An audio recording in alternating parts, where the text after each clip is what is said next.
Hello, hello, hello. Let's get started. Chapter 14 The Transplant. Ariel sat at the console, trying to think up other subjects that might tell her something about Jeff, or his whereabouts. Derek was out with the medical team, making plans to catch him. The search for Jeff had given Derek and Ariel a new focus for their attempt to get off the planet, and the fact that they had actually seen him made their chances seem more tangible. Her spirits were up again, even if Jeff's spacecraft had been destroyed on impact. She had just left the console to take a break when a voice came through the speaker. "Hello! Hey you! Answer me!" She slid back into the seat, puzzled by the odd greeting. That wasn't the kind of courtesy one received from robots. "Identify," she answered cautiously. "I don't have to identify unless I feel like it. This is the robot that knocked you two down. The laws don't apply to me." He paused. "You know what I'm talking about?" "Jeff!" said Ariel excitedly. Hi. Where are you?" "We're a robot," laughter buzzed through the speaker. "You can't fool me that easy. Say, how do you know my name? What's your name? You're pretty, as I recall." "I'm Ariel." She wanted to keep him talking and see if she could persuade him into coming in. If not, maybe he would slip up and say something that would give away his location. "Can I help you? What are you calling about?" "If you know my name, you must have talked to those robot doctors, huh? So you know how I got this way." "Yes, and they told us you need to come in for your health. They didn't finish the test, and they don't know how to take care of yourself yet. You left before they could explain." She eyed the keyboard, wondering if she could have the central computer contact the medical team while she kept Jeff in conversation. "Oh, sure, I have to come in for my own good, right? Frost, I'm not that stupid." "Jeff, what are you afraid of? They're robots. They can't do anything to harm you." She started tapping the keys carefully, not wanting to make any noise he might hear. "Don't let them fool you, kid. If they're so helpful, why don't they transplant you? You'd like it this way. So would your friend. What's his name, anyhow?" "His name's Derek. What do you mean, why don't they transplant me?" "They're trying to help you because you were injured in the crash when you landed. Why would I want to have my brain transplanted?"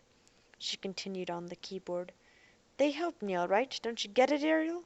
I like this. I'm better this way." "Better? You mean you like having a robot body?" She stopped typing, shocked. "Thought you might be mad at them for doing this. You sounded angry about something." "Angry? Frost, for what? I'm the most powerful individual on this entire planet." "What do you mean?" She completed entering the instruction for Derek and the medical team to return as fast as they could, and why. If they could intercept Jeff's broadcast and eavesdrop, they should attempt that in the meantime. Triangulating on his beam and trapping him would be the best of all. "What do you mean? Are you crazy?" "It's obvious. I'm stronger than you or any other human, and I'm free of the laws. Completely free of them. I have every physical advantage of a robot, and every privilege of being human. I can do anything I want. Anything! Don't you understand?" He was screaming now. She hesitated, surprised by the sound of a robot voice yelling at her in frustration. "I understand," she said calmly. "It's okay, Jeff. I understand." "Do you?" he demanded suspiciously.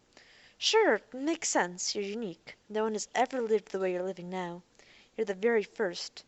Tell me what it's like. It must be interesting." Since she had no idea where Derek and the medical team were, she couldn't estimate their time of arrival. All she could do was keep talking. "What's it like?" He sounded surprised. "Well, it's different, very different. Everyone thinks I'm a robot for one thing. You look like everyone else, so no one knows who you are. Your body can do different things, too. For instance, you can see better and hear better and smell better, and you can sleep standing up." She laughed. "What?" "Forget it," he said brusquely. "Never mind that part. Forget I mentioned it." "You like to sleep standing up?" "I said forget it!" he shouted. "Besides, any robot can do that. Stop, I mean, in a fixed position. They don't sleep, of course. That's all I meant. They can all do that, can't they? Huh?" "Yes, they can. Take it easy. It's okay." She hesitated, realizing that she certainly couldn't predict what would set him off on a tirade. "How old are you, Jeff?" 18, sort of. In this life. I'm just a couple of days old." He laughed much too hard. Then he stopped abruptly. "Actually, I don't know how long I had this body before I woke up. I have no birthday any more. Not in this body." 18, really? I guess I thought you'd be older. Were you in school? I mean, before you got here." She tried to sound as sympathetic as she could. "I was on my way to college," he said quietly. She sensed that this was a sore subject and dropped it. "Where are you from, Jeff?" "The planet Aurora." "Really?" she said brightly. "I'm from Aurora too, and I'm just a little younger than you are. In fact," she hesitated, then decided to say it, "I'm Ariel Welch." "Ariel Welch? Really? The famous one?" "Well," the reminder stung, "I guess so. Juliana Welch is my mother." "So this is where you wound up. Wow, I'm really talking to you. You were all in the news and everything." Suddenly he sounded his age, and guileless. Ariel said nothing. "That does it," he said firmly. "You order those robots to transplant you. You're sick, right? Well, you won't be sick in a robot body.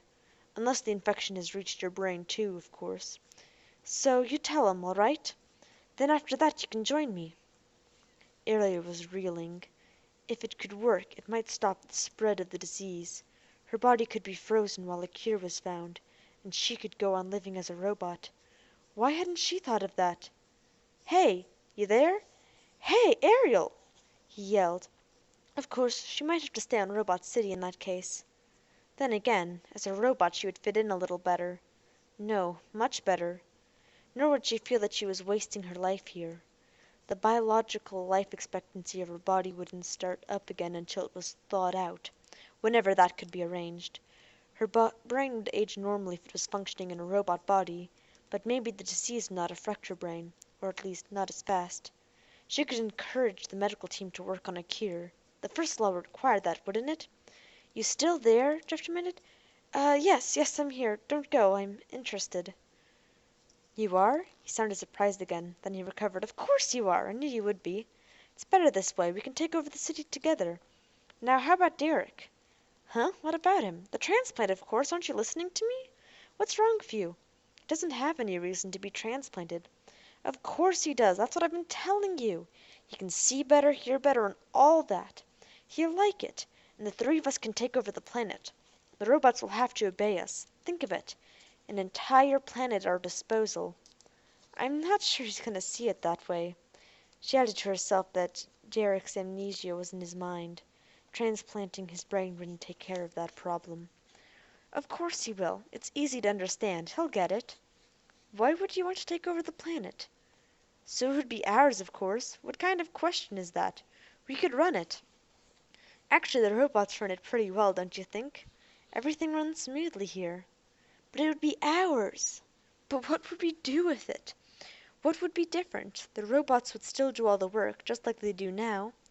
"But it would be ours, don't you understand? The entire planet would belong to us." "Okay, Jeff, okay.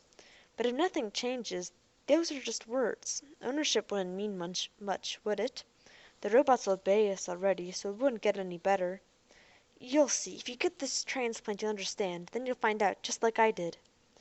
Ariel started to answer, then realized that the static had stopped. He was gone. She let out a deep breath and sagged back in the chair with the release of tension.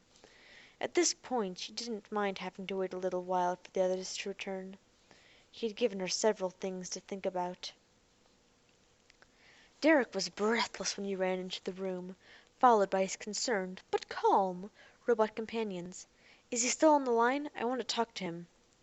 "Too late," said Ariel. "I kept him on as long as I could, but ran out of stuff to say.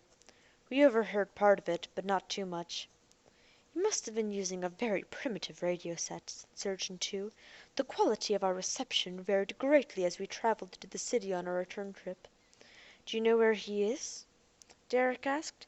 "No. He was very suspicious and well, kind of strange." She looked at the robots. "Was he like that before?" "Like what?" Research One asked. "He sounded almost paranoid, and he kept going through mood swings.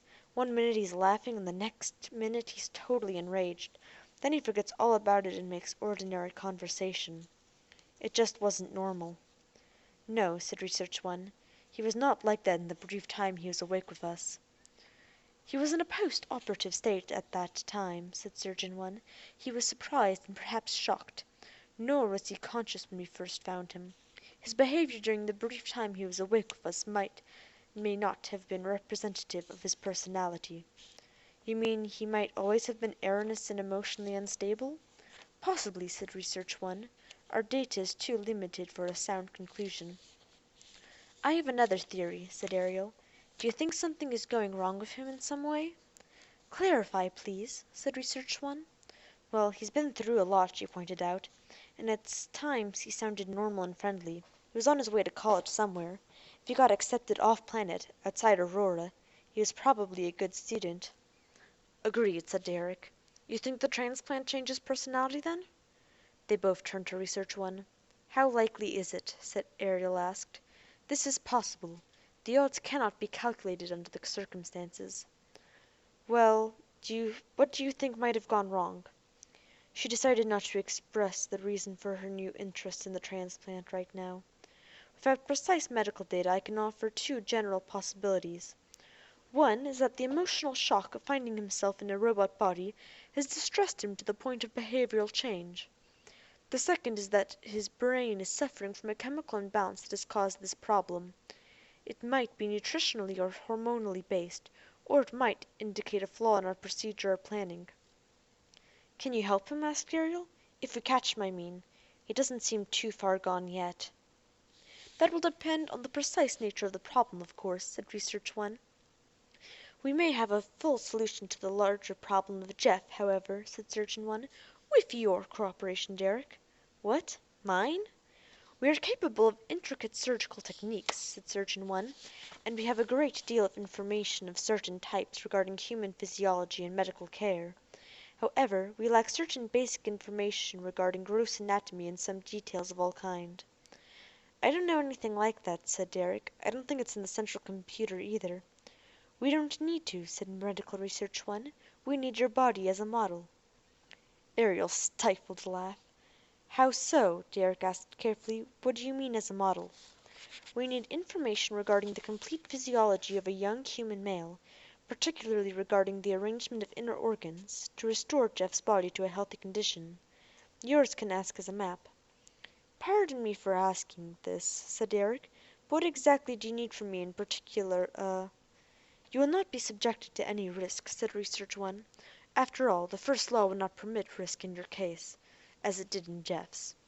We have the ability to construct scanning systems that will tell us what we must know without surgical procedures or drugs."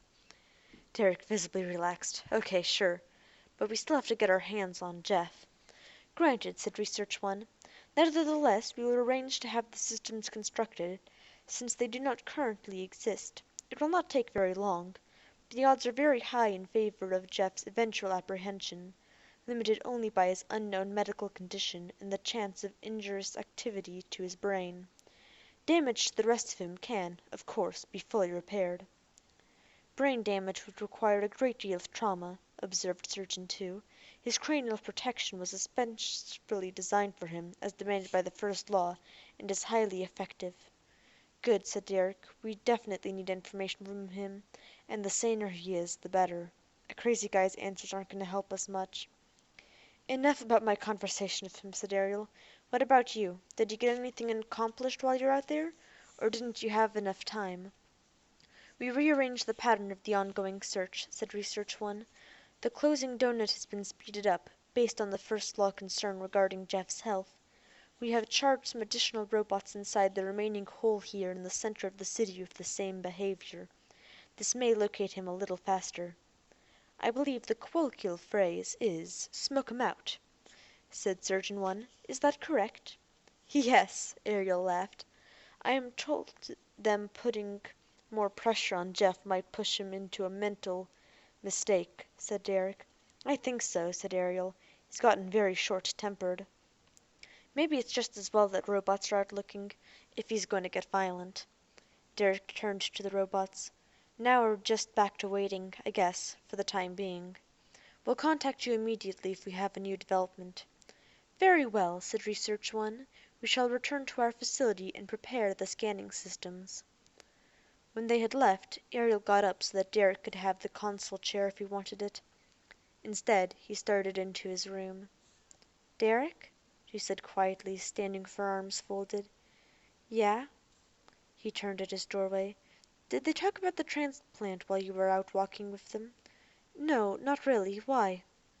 "I was just thinking about what Research One said, that maybe Jeff has gone weird because of the shock of waking up and finding out what happened to him. That might throw anybody, don't you think?" "Sure, what about it? If that's true, then the transplant was actually successful, wouldn't you say? The surgery itself, I mean, and all the adjustments they had to make in the robot body." "Yeah, I guess so. But they aren't sure that's the case, remember? It's only just one possibility." He cocked his head. "Since when did you get interested in all this?" She shrugged self-consciously. "I was just thinking about it, on account of talking to Jeff. He says it's not too bad." "Not too bad? Being a robot on the outside and human on the inside?" He started to smirk, teasing her, but then realization crossed his face. "Hey, wait a minute, you don't?" "Not for sure." She turned away embarrassed. "I just want to know more about it, that's all." "You mean you'd actually consider this? Turning yourself into a robot?" She nodded her head without turning around. "And then what? Stay here, in this ridiculous place?" His voice was filled with wonder as much as anger. "It's better than dying," she whirled on him, "or being frozen whole and maybe never waking up. What if there isn't any cure anywhere? Maybe these robots could find one, if I stayed long enough." She felt tears stinging her eyes. "Well," he paused uncertainly, "what about the other possibility? Maybe the robot's messed up somehow. Maybe that's why Jeff's going crazy. You can't risk that. That would be worse than looking for a cure off planet somewhere." "If we can get off the planet Derek, what if we're still stuck here? I won't have anything to lose then, will I?" "Well, I don't know. Maybe not."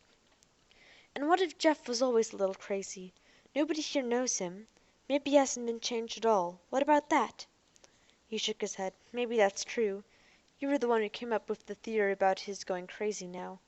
All I know is that if they can't rig up the transplant right, it could kill you faster than your disease." She looked away from him. He hesitated, watching her. When she didn't say anything else, he went on to his room. She walked into her own room and collapsed on her bed to stare at the ceiling. Then she remembered. It would not do her any good. One of the effects of her disease, before causing death, was insanity. Even a transplant like Jeff's would not help her escape her own brain. And thus ends this week's chapter. I'm fairly certain you'll come back after a cliffhanger like that.